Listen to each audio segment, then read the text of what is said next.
तुर्क की तुर्कई नहीं चलेगी, क्या आपके परिवार की तरफ इशारा था उनका, या क्या मानती है? पता नहीं, वो तुर्कों से मुझे ऐसा लगता है मुख्यमंत्री होते हुए भयभीत हैं तुर्क वर्ड से, क्योंकि संभल आकर के भी तुर्क ही उन्हें याद आते हैं, मुरादाबाद ज़िले में आते हैं तो भी तुर्क याद आते हैं। तुर्क जबकि वर्ड के इतिहास को मुख्यमंत्री को पता होना चाहिए कि योगी शायद जानते नहीं हैं कि तुर्कों का इतिहास क्या रहा है। तुर्कों ने अगर इस देश के ऊपर हुकूमत की है तो इस देश के अंदर आज़ादी के लिए भी अपनी कुर्बानियाँ भी दी हैं। इस देश की आज़ादी में भी तुर्कों का खून पसीना शामिल है। और आप तुर्कों की अगर बात करते हो तो तुर्कों को आप हमारे संभल में देखिए कि हमारे संभल के अंदर मौलाना इस्माइल साहब, अब्दुल कयूम साहब वगैरह हमारे संभल की थे, जिन्होंने कि तुर्क होते हुए इस देश के आंदोलन में, लड़ाई में, जंग में हिस्सा लिया और उनका स्वतंत्रता सेनानियों के उसके अंदर नाम भी है। और रही बात तुर्कों के इतिहास की बात करते हो आप, तो तुर्कों का इतिहास आप देखो कि आज मुसलमानों का, तुर्कों का जो इतिहास है, आज ताजमहल है, लाल किला है, कुतुब मीनार है और क्या कहते हैं, बड़ी बड़ी जो इमारतें हैं वो तुर्कों ने बनाई थी। तुम्हारे अगर बात तुर्कों के खिलाफ की बात करते हो,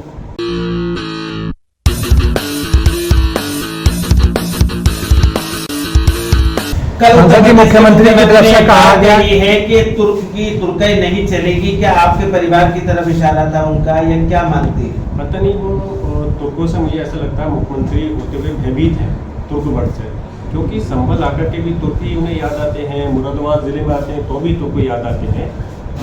तुर्क जबकि वर्ड के इतिहास को मुख्यमंत्री को पता होना चाहिए कि योगी शायद जानते नहीं हैं कि तुर्कों का इतिहास क्या रहा है। तुर्कों ने अगर इस देश के ऊपर हुकूमत की है तो इस देश के अंदर आज़ादी के लिए भी अपनी कुर्बानियाँ भी दी हैं। इस देश की आज़ादी में भी तुर्कों का खून पसीना शामिल है।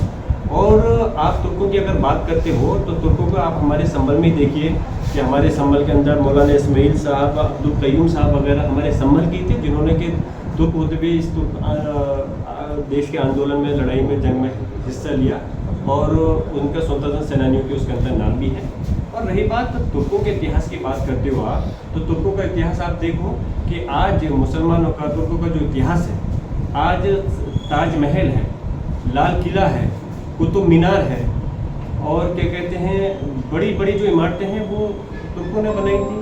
तुम्हारे अगर बात तुर्कों के खिलाफ की बात करते हो तो है आप में हिम्मत कि उन इमारतों को ख़त्म कर दो।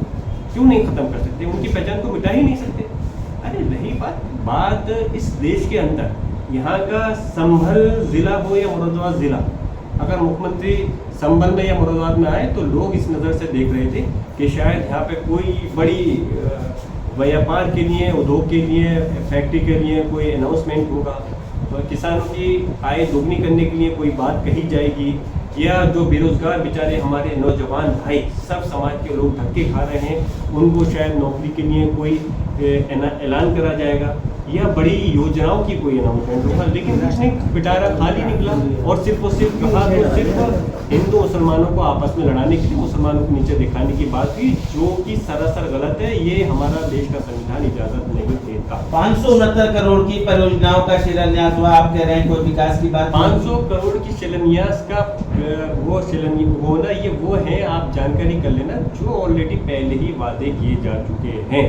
चुनाव सर पे आ गया है और ये योजनाएं कभी मुकम्मल नहीं हो पाएंगी। ये सिर्फ चुनावी दावे हैं और इससे ज़्यादा और कुछ नहीं है। और मुख्यमंत्री से हज़ारों करोड़ की योजनाओं के लिए हम उम्मीद करते कि आप बड़ी बड़ी योजनाएं यहाँ पर वो करते, ख़ासतौर से हमारे नौजवान जो बेरोज़गार भाई हैं उनको रोज़गार मिलता। हमारे संभल की जो व्यवस्था है समाजवादी सरकार के अंदर, हॉस्पिटल उस समय था, उसकी सुधार के लिए आप बात करते। एजुकेशन का जो लगातार स्कूल कॉलेज यहाँ पे बढ़ाने की, यूनिवर्सिटी देने की आप बात करते, तो तब हमें लगता कि आप यहाँ के विकास की बात कर रहे हैं। बाकी सिर्फ आपके हवा जो दावे हैं वो हवा ही इससे ज़्यादा। सांसद जी, उन्होंने, मुख्यमंत्री ने ये भी कहा कि यहाँ की भारत और भारतीयता को अपमानित किया जाता था, तुर्क के द्वारा देसी मुसलमानों को अपमानित किया जाता था और आग पर टोपी रखकर छिड़ाने का काम किया जाता था। ये अफसोस है इनका। योगी, मैं खुद कह रहा हूँ कि योगी का स्तर मुझे पता नहीं किस प्रकार की भाषा इस्तेमाल कर रहे हैं, और ये मुख्यमंत्री होकर ऐसी भाषा का इस्तेमाल करने का मुझे तो लगता नहीं कि ऐसी भाषा कही जानी चाहिए। जहाँ तक उनको मालूम करना चाहिए, मेरे दादा मोहतरम जिन्होंने इस संबल प्रदेश और देश के 5 दशकों तक खिदमत करी, सेवा करी, यहाँ के क्षेत्र के लोगों का प्रतिनिधित्व किया। संभल के साथ साथ प्रदेश और देश के मुसलमानों के साथ साथ जो गरीब मजदूर लोग हैं उनकी आवाज़ को विधानसभा से संसद तक उठाने का काम किया। और जहाँ तक बात है उनके काम करने की, उनकी बहादुरी के किस्से आप संसद और विधानसभा में देख सकते हो कि किस मजबूती के साथ उन्होंने सरकार की परवाह किए बगैर मजबूती से अपनी आवाज़ को उठाने का काम किया था। और मैं उनसे ही प्रेरणा लेते हुए, उनसे सीख लेते हुए आज मैं भी काम कर रहा हूँ। क्या पुलिस प्रशासन ने संभल के, क्या सरकार ने उत्तर प्रदेश ने मुझे क्या परेशान करने में कोई कमी छोड़ी? जब इस देश के एक सांसद के साथ में ऐसा बर्ताव किया जा सकता है तो आम जनता का क्या होगा? आज भी आप देख सकते हो मेरा घर आज भी टूट रहा है, आज भी मेरा घर मुझे तोड़ना पड़ रहा है। सिर्फ जो कि गलत ये उंगली उठा करके कहा गया था, अगर उस कैटेगरी को आप उठा करके देख लो तो बीजेपी के लोगों के 70 से 80% घर तोड़ने पड़ जाएंगे अगर सबकी, अगर जिस कैटेगरी में मुझे रखना है तो उसमें रखा हुआ। लेकिन मैंने अपने दादा मोहतम बख्श साहब से यही सीखा कि मैंने पुलिस प्रशासन और सरकार के सामने घुटने नहीं टेके और मैंने पूरी हिम्मत के साथ में अपने संभल की जनता के लिए आवाज़ को सड़क से लेकर और अपने आपके माध्यम से संसद में मजबूती से उठाया।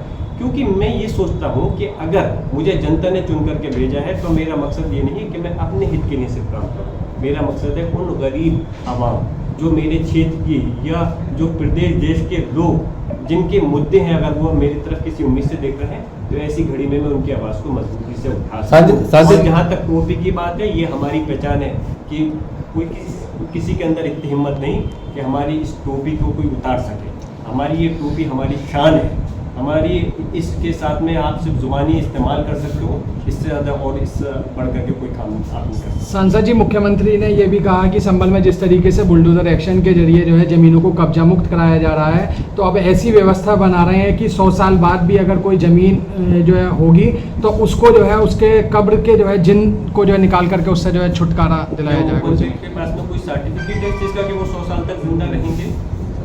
या 100 साल तक उन्होंने कहा कि हम कब्रों से निकाल लेंगे, तो 100 साल तक वो किसके संभल, उत्तर प्रदेश, हिंदुस्तान, दुनिया में कौन ऐसा व्यक्ति है जो इस बात को कह सके कि 100 साल तक मैं जिंदा रह सकता हूँ? मुझे एक व्यक्ति ऐसा ला के दिखाइए। इस प्रकार की भाषा जो कि नफरत की भाषा हो, हमारा देश नफरत की भाषा से या एक समुदाय को डराने से नहीं चलेगा। हमारा देश संविधान से चलेगा। हमारा देश किसी धार्मिक आस्था से नहीं चलेगा। हमारा देश बाबा भीमराव अंबेडकर साहब के संविधान से चलेगा। हमारा देश चलेगा तो APJ अब्दुल कलाम साहब जैसी शख्सियतों के उससे चलेगा। हमारे गांधी जी के जो प्रेरणा है उनसे चलेगा। किसी के कहने से, कि धार्मिक लोगों के कहने से अगर कोई मुख्यमंत्री या प्रधानमंत्री भी कहे इस बात को कि हम अपने देश को किसी धार्मिक उससे चलाएंगे तो ये गलत है, ऐसा नहीं हो सकता है। सांसद जी, रामपुर में जौहर यूनिवर्सिटी को लेकर क्या स्टैंड है? देखिए, रामपुर के अंदर जौहर यूनिवर्सिटी बहुत मेहनत और मशक्क़त और बहुत कोशिश जद्दोजहद के बाद में बनाई गई है। हमारे बुजुर्ग हमारे नेता आज़म खान साहब ने माननीय मुलायम सिंह यादव जी, माननीय अखिलेश यादव जी के साथ मिलकर के बहुत जद्दोजहद करके उस यूनिवर्सिटी को खड़ा किया है। और वो यूनिवर्सिटी किसी परिवार के लिए नहीं बल्कि इस प्रदेश के, देश के मुस्तकबिल के आने वाले बच्चों के लिए है। और उस यूनिवर्सिटी के अंदर ऐसा नहीं है कि सिर्फ मुस्लिम समाज के बच्चे पढ़ रहे हैं, सभी धर्म बिरादरी के बच्चे पढ़ते हैं। और आप सरकार से हम तवक्को करते हैं कि अगर आप हमारे बच्चों के भविष्य के लिए नए कॉलेज खोलिए, नई यूनिवर्सिटी विश्वविद्यालय खोलिए, तो हमें खुशी होगी कि आप उनके मुस्तकबिल की परवाह कर रहे हैं। लेकिन अगर आप उनको तोड़ने की बात कर रहे हो तो ये चीज़ तो कहीं ना कहीं बिल्कुल ज़्यादती, नाइंसाफ़ी की बात है। मैं कड़े शब्दों के अंदर निंदा करता हूँ कि अगर कुछ कमी आपको नज़र आती है विश्वविद्यालय के अंदर, आप उसके अंदर उस पर पेनल्टी डाल सकते हो। और रही बात उसकी कि आप ज़बरदस्ती की सेवक बंदे की भावना के तहत अगर आप ये काम कर रहे हो तो बहुत गलत है। और यूनिवर्सिटी को किसी भी सूरत हाल में बुलडोज़र 38 बिल्डिंग तो बहुत दूर की बात है, उसकी 38 ईंटें भी नहीं टूटनी चाहिए, मैं ऐसी मांग करता हूँ। और मुझे उम्मीद है कि इंशाल्लाह कि अभी जैसे 15 दिन का समय मिला है, आने वाले कोर्ट में अभी देश के अंदर नाइंसाफ़ी ने इतना हम आँख बंद करके अंकार नहीं हो चुका है। हमें इस देश की न्यायपालिकाओं पर भरोसा है कि हमें इंशाल्लाह वहाँ से वो उम्मीद है कि वहाँ से इंसाफ मिलेगा। और जो हमारी यूनिवर्सिटी है जो बड़ी मेहनत से आज़म खान साहब ने बनाई है उसके ऊपर आज नहीं है। समाजवादी पार्टी अगर आपने अभी तक चैनल को सब्सक्राइब नहीं किया है तो प्लीज़ सब्सक्राइब कीजिए और ताज़ा अपडेट पाने के लिए बेल आइकन को दबाना ना भूलें।